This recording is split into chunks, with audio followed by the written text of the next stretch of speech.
All right, everyone, settle in. Welcome back. So last time we did a kind of flyover of Aquinas' 5 ways, his big 5 arguments for the existence of God. Today, we're going to get our hands dirty. We're diving deep into the third one. And this one, well, it tackles what might be the biggest question of all, a question that's at the heart of everything from physics to philosophy. This is it. This is the big one. I mean, it's the question that probably keeps a lot of thinkers up at night. Not just how did the universe get here, but why is there a universe at all? It kind of seems like nothingness should be the default setting, right? It's simpler. So why all this?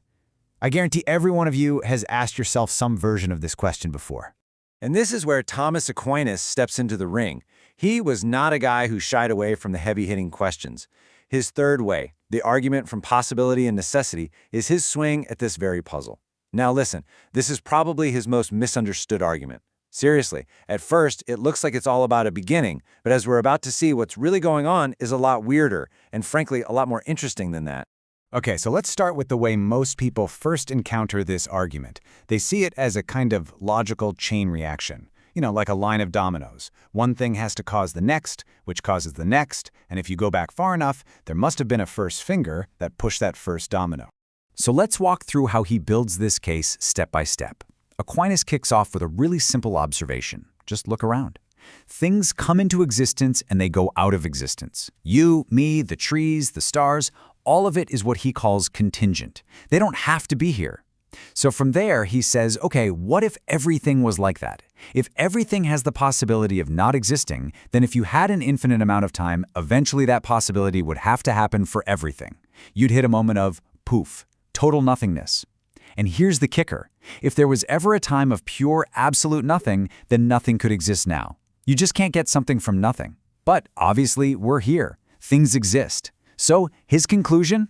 There must be something that isn't contingent, something that has to exist, that cannot not exist. And that's what he calls a necessary being.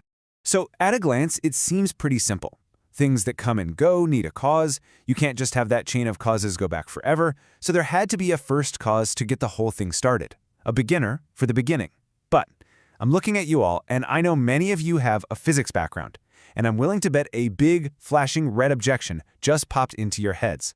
And that objection, it feels like a total game ender. It's the universe's ultimate loophole, the one that seems to just blow this whole argument apart. And by the way, it's not a new idea. Aristotle was kicking this one around.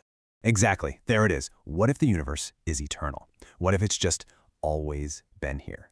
No starting line, no big go button. And look, this isn't some fringe idea. This is a very real possibility in physics and philosophy. You've got models of an oscillating universe, multiverse theories, all sorts of ways of thinking about a cosmos that doesn't have a single moment of origin. And this is what just shatters that simple domino analogy, right?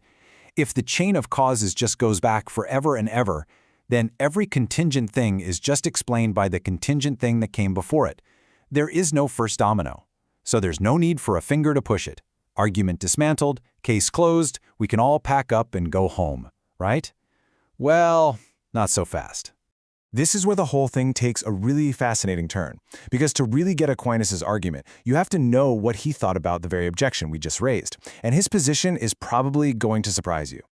Get this. Thomas Aquinas himself argued, pretty forcefully I might add, that from the standpoint of pure reason and philosophy, you cannot prove the universe had a beginning.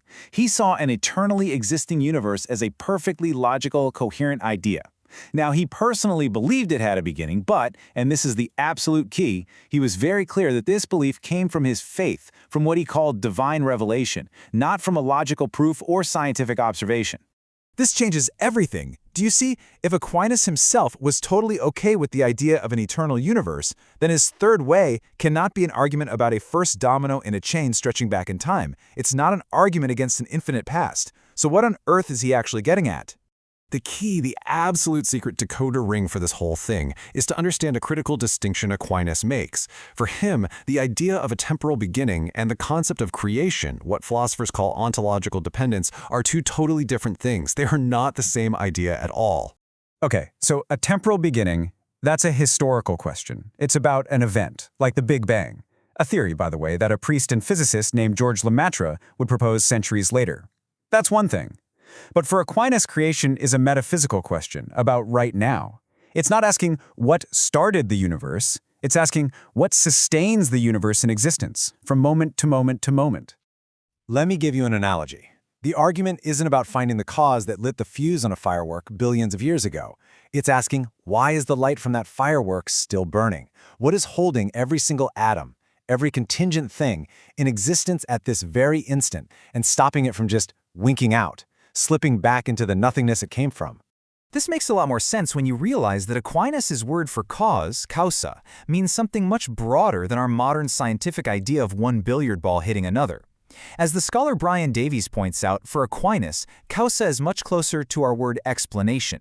He's not just hunting for an initial mover, he's looking for a complete explanation for why the whole show exists at all.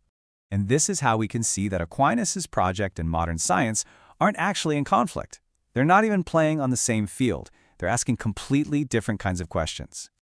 If you look at this timeline, you can see the different lines of inquiry. Way back with Aristotle and with modern physicists today, you have questions about the history and mechanics of the physical world, how it all works. That's a question of physics. But Aquinas in the middle there is asking a metaphysical question. Why is there a physical world for us to study in the first place? In fact, he argued that the question of a temporal beginning was a matter for physics and natural philosophy, not something that metaphysics could settle on its own. So here's the bottom line. Science is brilliant at explaining how one contingent state of the universe leads to the next. It describes the rules of the game. Metaphysics, as Aquinas is practicing it, is asking why there's a game being played at all instead of no game. What's the ultimate explanation for the board, the pieces, and the rules themselves? So, why does any of this matter to us sitting here today? Because whether we're in a physics lab or a philosophy seminar, we are all fundamentally engaged in the same deep human activity. A complete explanation isn't just one simple thing. Aquinas knew this. A full explanation involves understanding what something is made of, what its fundamental nature is, and even what its purpose is. It's a multi-layered search for deep understanding. And that search, that's what unites science and philosophy. Aquinas' third way isn't a proof meant to replace or contradict physics.